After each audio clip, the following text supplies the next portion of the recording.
اور اگر تم عورتوں کو ان کے پاس جانے یا ان کا مہر مقرر کرنے سے پہلے طلاق دے دو تو تم پر کچھ گناہ نہیں۔ ہاں، ان کو دستور کے مطابق کچھ خرچ ضرور دو، یعنی مقدور والا اپنے مقدور کے مطابق دے اور تنگ دست اپنی حیثیت کے مطابق۔ نیک لوگوں پر یہ ایک طرح کا حق ہے۔ اور اگر تم عورتوں کو ان کے پاس جانے سے پہلے طلاق دے دو لیکن مہر مقرر کر چکے ہو تو آدھا مہر دینا ہوگا۔ ہاں، اگر عورتیں مہر بخش دیں یا مرد جن کے ہاتھ میں عقد نکاح ہے اپنا حق چھوڑ دیں اور پورا مہر دے دیں تو ان کو اختیار ہے۔ اور اگر تم مرد لوگ ہی اپنا حق چھوڑ دو تو یہ پرہیزگاری کی بات ہے۔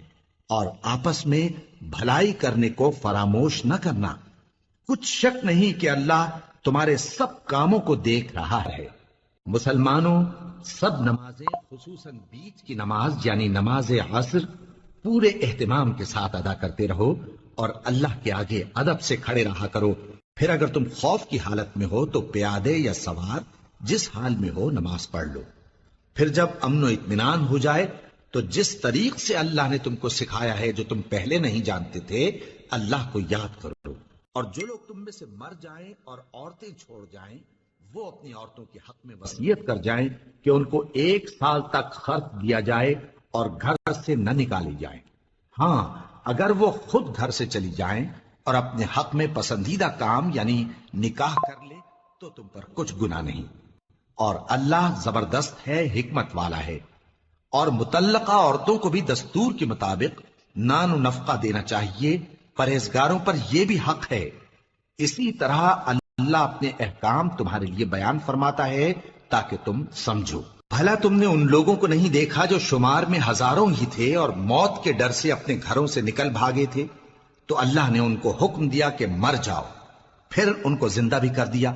کچھ شک نہیں کہ اللہ لوگوں پر مہربانی رکھتا ہے، لیکن اکثر لوگ شکر نہیں کرتے۔ اور مسلمانوں، اللہ کی راہ میں جہاد کرو اور جان رکھو کہ اللہ سب کچھ سنتا ہے، سب کچھ جانتا ہے۔ کون ہے کہ اللہ کو قرض حسنہ دے کہ وہ اس کے بدلے اس کو کئی گنا زیادہ دے گا؟ اور اللہ ہی روزی کو تنگ کرتا اور وہی اسے کشادہ کرتا ہے، اور تم اسی کی طرف لوٹ کر جاؤ گے۔ بھلا تم نے بنی اسرائیل کی ایک جماعت کو نہیں دیکھا جس نے موسیٰ کے بعد اپنے پیغمبر سے کہا کہ آپ ہمارے لیے ایک بادشاہ مقرر کر دیں تاکہ ہم اللہ کی راہ میں جہاد کریں؟ پیغمبر نے کہا کہ اگر تم کو جہاد کا حکم دیا جائے تو ایسا تو نہیں کہ لڑنے سے پہلو تہی کرو۔ وہ کہنے لگے کہ ہم اللہ کی راہ میں کیوں نہ لڑیں گے جبکہ ہم وطن سے خارج اور بال بچوں سے جدا کر دیے گئے۔ پھر جب ان کو جہاد کا حکم دیا گیا تو چند اشخاص کے سوا سب پھر گئے، اور اللہ ظالموں سے خوب واقف ہے۔ اور پیغمبر نے ان سے یہ بھی کہا کہ اللہ نے تم پر طالوت کو بادشاہ مقرر فرمایا ہے۔ وہ بولے کہ اسے ہم پر بادشاہی کا حق کیوں کر ہو سکتا ہے؟ اس سے بڑھ کر بادشاہی کے مستحق تو ہم ہیں، اور اس کے پاس تو بہت سی دولت بھی نہیں۔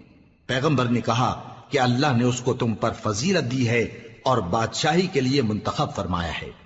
اس نے اسے علم بھی بہت سا بخشا ہے اور تن و توش بھی بڑا عطا کیا ہے، اور اللہ کو اختیار ہے جسے چاہے بادشاہی بخشے، وہ بڑا کشائش والا ہے، دانا ہے۔ اور پیغمبر نے ان سے کہا کہ ان کی یعنی طالوت کی بادشاہی کی نشانی یہ ہے کہ تمہارے پاس وہ صندوق آئے گا جس کو فرشتے اٹھائے ہوئے ہوں گے۔ اس میں تمہارے پروردگار کی طرف سے تسلی بخشنے والی چیز ہوگی اور کچھ اور چیزیں بھی ہوں گی جو موسیٰ اور ہارون چھوڑ گئے تھے۔ اگر تم ایمان رکھتے ہو تو یہ تمہارے لیے ایک بڑی نشانی ہے۔